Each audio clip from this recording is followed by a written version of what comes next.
Malinche fue una traductora e intérprete entre los españoles y los nativos americanos. Le mostró a Hernán Cortés las costumbres sociales, religiosas y militares de los nativos, siendo de gran ayuda para lograr la conquista del pueblo de Tenochtitlán, ya que ella contribuyó a generar el mito de que Cortés era un enviado de Quetzalcóatl, lo que ayudó que varios pueblos se unieran en sus batallas contra el pueblo mexica. Ella vivió con Hernán Cortés, de quien llegó a tener un hijo, Martín Cortés, aunque después fue dada a Juan de Jaramillo, con quien tuvo una hija llamada María Jaramillo. Con la consumación de la conquista de Hernán Cortés al pueblo azteca, la Malinche falleció de causas extrañas. Los nativos indígenas, al enterarse de este trágico desenlace, por empatía con aquella mujer que era hermana de sangre, trataron de recuperar el cuerpo de Malinche, y en una oportunidad en que los conquistadores españoles salieron a un viaje de exploración, los indígenas irrumpieron en el campamento y de esta manera recuperaron el cuerpo de Malinche, emprendiendo la huida, transportando a la difunta Malinche en uno de los caballos que Hernán Cortés había dado a su llegada a Tenochtitlán. Rápidamente llevaron el cuerpo a muchos escondites para evitar que los españoles lo retomaran nuevamente. Sin embargo, comenzaron a ser perseguidos por las tropas de Hernán Cortés. Ante esto, se dieron algunas feroces batallas. Cuando quedaban pocos indígenas, defendieron el cuerpo de Malinche, que estaba a punto de rendirse. En su huida, los indígenas lograron llegar a Tlaxcala. Para su suerte, divisaron en aquel horizonte un gran monte, conocido en tiempos remotos como Matlalcuetl, lo que les llevó a recordar la leyenda que sus abuelos les habían contado sobre el Iztaccíhuatl, porque llevaron a Malinche a ese monte.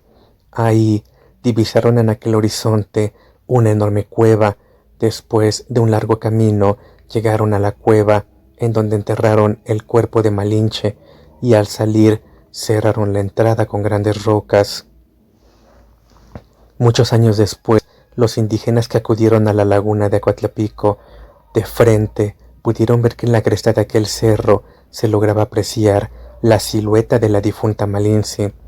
Fue casualidad o coincidencia, pero desde el entierro de Malinche, en aquel cerro, en los alrededores de la región, incrementaron las lluvias para las cosechas, por lo que se corrió el rumor entre los pobladores que el alma de Malinche, que habitaba en aquel cerro, pedía lluvia a los dioses para los habitantes del pueblo.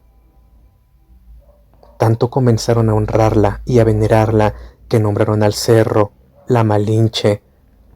La iglesia, en desacuerdo de esta veneración, llevaba a los indígenas que veneraban este cerro a los tribunales de la Santa Inquisición, considerándolo blasfemia. Eran torturados hasta morir. Los españoles sabían que a los nativos indígenas no les gustaba el nombre de Malinche. Por esta razón nombraron a este cerro Malintzin para que dejara de ser venerado.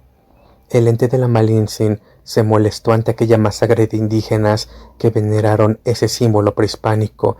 Debido a esto, el alma de Malinche comenzó a atormentar a la gente de la Nueva España. Los españoles comenzaron a escuchar lamentos en las paredes de sus casas. Otros tantos lograban verla entre las calles y comenzaban a temblar al ver venir el alma en pena de la Malinche.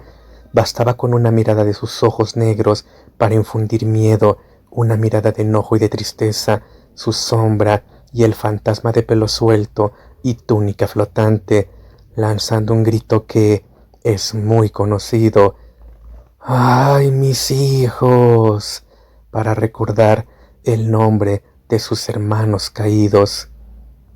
En la actualidad, entre las faldas de este volcán hay personas que aseguran escuchar el lamento de Malinche. Ella sigue penando por aquellos hombres que fallecieron al intentar recordarla.